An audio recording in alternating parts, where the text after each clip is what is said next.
আজকে আমি দেখাবো কিভাবে বাসায় খুব সহজে হাতে মেখে গরুর মাংসটা রান্না করা হয়। আর এইভাবে হাতে মেখে গরুর মাংসটা রান্না করলে খেতে অনেক মজা হয়। আসসালামু আলাইকুম, welcome to my channel cook with Sultana Razia. গরুর মাংস সবাই রান্না করতে পারেন, কিন্তু যারা নতুন রাঁধুনি আছেন আজকের রেসিপিটা তাদের জন্য।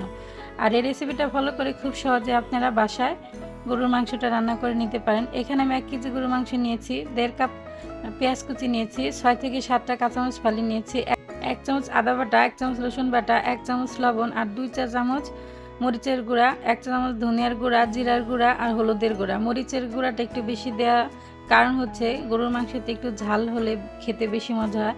এখানে আমি আস্ত গোলমরিচ দিয়ে দিয়েছি, এলাচ দিয়ে দিয়েছি 2 রকম, দারচিনি দিয়েছি, তেজপাতা দিয়েছি আর দিয়ে দিলাম 1 কাপ তেল। সবগুলো উপকরণ এখন আমি হাত দিয়ে সুন্দরভাবে মাখিয়ে নিব। একটু সময় নিয়ে মাখাতে হবে। আর এই মাখানোটা যতটা ভালো হবে তরকারির স্বাদটাও দ্বিগুণ বেড়ে যাবে। এভাবে আমাদের বাসায় যখন রান্না করতো গরুর মাংস, আমার মা বলতো এই মাখানোতেই নাকি গরুর মাংস অর্ধেক রান্না হয়ে যায়। মাখানো যতটা ভালো হবে গরুর মাংসটা খেতে তত ভালো হবে। এখন আমি দিয়ে দিয়েছি আস্ত 10-12টা রসুন আর দিয়ে দিলাম হাত ধুয়ে 1/2 কাপ পরিমাণ পানি।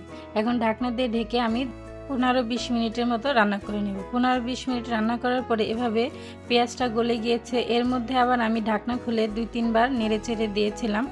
15-20 মিনিট রান্না করার পরে এরকম যখন কষানো হয়ে গেছে, পেঁয়াজগুলো গলে এভাবে তেল উঠে আসবে আর রসুনগুলো সুন্দরভাবে সেদ্ধ হয়ে যাবে। আর এই গরুর মাংসের মধ্যে এই রসুনটা খেতে এতটা মজা হয়, আপনারা এভাবে রান্না করে না খেলে বুঝতে পারবেন না যে এই রসুনটা খেতে কতটা মজা হয়। এভাবে যখন পুরোপুরি মাংসটা কষানো হয়ে তেল উপরে উঠে আসবে, তখন এখানে আমি পানি দিয়ে দিব 2 কাপ পরিমাণ। হালকা কুসুম গরম পানি দিয়েছি। আর এই মাংস রান্নাটাতে গরম পানি ব্যবহার করবেন। এখন আমি ঢাকনা দিয়ে ঢেকে আবারও 10 মিনিট রান্না করব। 10 মিনিট রান্না করার পরে ঢাকনা খুলে একটু নেড়ে চেড়ে দিব।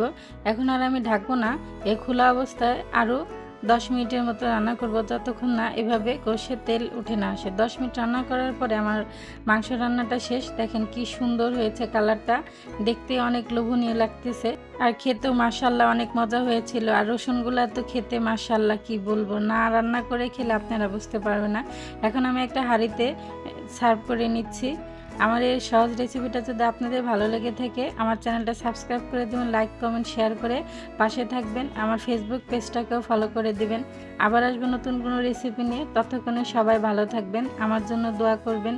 আজকের মতো এখানে, আসসালামু আলাইকুম।